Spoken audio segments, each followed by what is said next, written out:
அஸ்ஸலாமுஅலைக்கும். இன்றைக்கி குலோப் ஜாமுன் எப்படி சாஃப்டாக செய்கிறதுன்னு பார்க்கலாம்.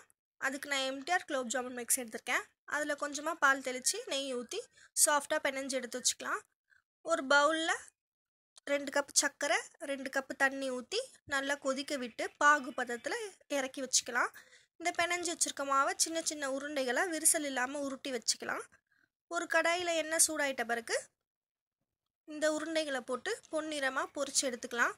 இந்த பொரித்து எடுத்த உருண்டைகளை சர்க்கரை பாவு செஞ்சு வச்சுருக்கோம்ல, அந்த சர்க்கரை பாவில் போட்டு நல்லா ஊற விட்டுருவோம். ஒரு 6 மணி நேரம் ஊற விட்ட பிறகு இதை எடுத்து சாப்பிட்டிங்கன்னா நல்லா சாஃப்டாக இருக்கும். கடையில் வாங்குகிற குலோப் ஜாமுன் மாதிரி இருக்கும். செஞ்சு பாருங்கள்.